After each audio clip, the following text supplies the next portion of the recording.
Seorang ibu bisa mendapatkan hak yang lebih dalam pelaksanaan atau setelah yang bersangkutan melahirkan, sehingga memang nanti anak tersebut bisa lebih terawat, membuat anak-anak Indonesia adalah generasi emas yang memang cukup gizi, cukup.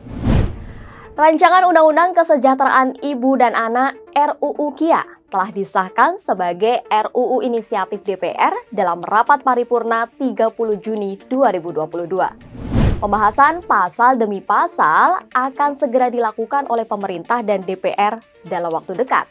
Terutama usulan yang menjadi sorotan dalam RUU ini, yakni cuti melahirkan selama 6 bulan bagi ibu pekerja dan cuti selama 40 hari bagi ayah untuk menemani pasca melahirkan. Usulan ini menimbulkan pro dan kontra, terlebih datang dari suara-suara pengusaha yang menyoroti terkait dampak upah dan produktivitas pekerja. Lantas apakah RUU KIA mampu menjadi salah satu instrumen mewujudkan generasi emas seperti yang diserukan Puan Maharani? Sobat bisnis, inilah Fokus.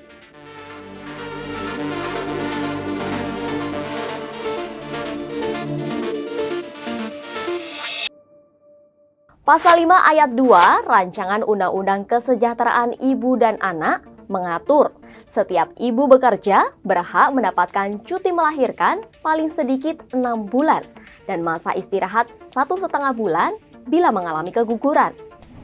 Durasi waktu cuti tersebut mengalami perpanjangan dari ketentuan semula yang diatur dalam Undang-Undang Ketenagakerjaan Nomor 13 Tahun 2003 selama 3 bulan saja. Ketua DPR RI Puan Maharani menyatakan, tujuan RUU KIA adalah mewujudkan kesejahteraan ibu dan anak dan menciptakan generasi emas yang akan berkontribusi untuk negara. Puan Maharani menambahkan, dengan masa cuti melahirkan yang panjang dapat meningkatkan kedekatan ibu dan anak secara optimal serta mencegah stunting. Stunting memang masih menjadi permasalahan di Indonesia. Berdasarkan hasil studi status gizi Indonesia SSGI 2021, prevalensi stunting menunjukkan angka 24,4%. Angka ini masih di atas standar yang diterapkan WHO, yakni di bawah 20%. Ini kenapa kami perjuangkan? Tentu saja karena kami melihat pentingnya kedekatan ibu dan anak sesudah dilahirkan, sehingga bisa lebih lama maksimal juga dalam memberikan ASI. Jadi kami mendorong agar ibu dan anak bisa bonding, ungkap Puan Maharani. Namun, pengaturan cuti melahirkan selama 6 bulan mendapat kritik dari Asosiasi Pengusaha Indonesia (APindo). Ketua Asosiasi Pengusaha Indonesia (APindo), Haryadi B. Sukamdani mengatakan bahwa usulan tersebut berdampak negatif bagi pengusaha. Sebab, kebijakan perpanjangan cuti bisa menghambat perkembangan perusahaan dari sisi produktivitas maupun penyerapan pekerja. Data ASEAN Productivity Organization (APO) yang dikeluarkan pada 2020 menunjukkan posisi produktivitas per pekerja Indonesia masih tertinggal jauh dibandingkan dengan Singapura dan Malaysia. Indonesia berada di bawah rata-rata tingkat produktivitas tenaga kerja di 6 negara ASEAN. Bahkan, secara global, Indonesia berada di urutan 107 dari 185 negara. Secara umum, perusahaan sudah memberikan banyak perhatian dan fasilitas untuk karyawan yang melahirkan dalam posisi yang tidak memberatkan bagi para ibu. Perpanjangan selama 6 bulan bisa jadi masalah dalam penyerapan tenaga kerja, terutama pada perempuan yang sudah memiliki anak. Jelas Haryadi. Apalagi disebutkan pekerja atau buruh yang mengambil cuti melahirkan selama 6 bulan dengan tetap mendapatkan gaji penuh selama 3 bulan pertama dan 75% gaji untuk 3 bulan berikutnya. Ketua Umum DPP Himpunan Pengusaha Pribumi Indonesia HIPI DKI Jakarta, Sarman Simanjorang menambahkan, wacana cuti ini berpotensi memperbanyak pekerja kontrak. Perjanjian kontrak atau perjanjian kerja waktu tertentu (PKWT) akan menjadi pilihan bagi pengusaha sebagai siasat untuk tidak mengeluarkan biaya operasional perusahaan. Jangan sampai nantinya pengusaha mensiasati pekerjanya menjadi pekerja kontrak karena harus mengeluarkan biaya operasional dalam bentuk gaji selama 6 bulan terhadap pekerja yang mendapatkan cuti hamil, ujar Sarman. Respon terhadap cuti pekerja perempuan kian bertambah, manakala dalam aturan RUU KIA ini juga diatur dalam pasal 7, suami berhak mendapatkan hak cuti mendampingi melahirkan paling lama 40 hari.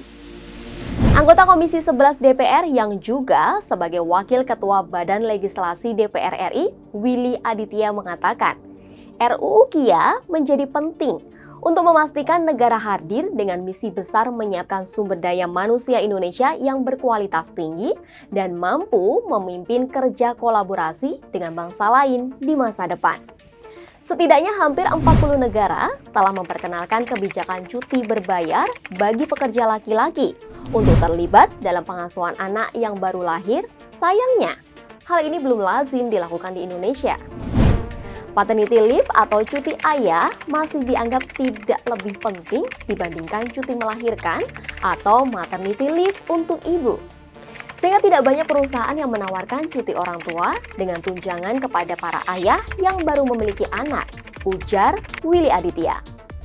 Willy pun menambahkan, selain bermanfaat bagi ibu dan anak, serta mendorong pembagian kerja domestik yang lebih berkeadilan, berbagai kajian menunjukkan bahwa paternity leave berhasil menekan gender pay gap di berbagai negara. Ada pergeseran global yang secara bertahap menuju periode cuti maternitas yang memenuhi atau melampaui standar ILO 14 minggu. Mayoritas negara sekarang telah memberikan durasi cuti sejalan dengan konvensi ILO nomor 183. Tentang perlindungan maternitas, tidak ada negara yang mengurangi durasi cuti maternitas sejak 1994. Secara perbandingan, cuti maternitas ini lebih rendah dari kebanyakan negara lain, dan masih ada kesenjangan dengan standar ILO yang saat ini berlaku di Indonesia. Selain peran negara dalam hal penegakan, yang juga penting didiskusikan soal cuti melahirkan adalah peran negara dalam hal pembiayaan. Mayoritas negara yang memberi cuti melahirkan dengan mekanisme pembiayaan ditanggung sebagian oleh negara, bukan pengusaha seutuhnya, juga pengaturan kekosongan pekerja. Di negara-negara lain, posisi kekosongan karena cuti melahirkan lazim digantikan oleh pekerja sementara. Jadi dari awal diinfokan bahwa lowongan pekerjaan ini bersifat kontrak untuk mengcover pekerja yang sedang cuti melahirkan. Negara membayar gaji pekerja yang cuti melahirkan. Pengusaha membayar gaji temporary workers yang menggantikan sementara. Lebih dari 100 negara sekarang membiayai manfaat ini melalui jaminan sosial, sehingga dapat mengurangi kewajiban pengusaha. Jenis pendanaan yang paling umum untuk manfaat pembayaran tunai cuti maternitas adalah asuransi sosial terkait ketenaga kerjaan dengan skema kontribusi pengusaha. Melalui pembayaran manfaat langsung maternitas bisa disebut tanggung jawab pengusaha atau campuran dari keduanya. Pembahasan RUU Kesejahteraan Ibu dan Anak masih akan berlangsung panjang. Tentu, masyarakat memiliki peran untuk turut mengawal setiap pembahasan.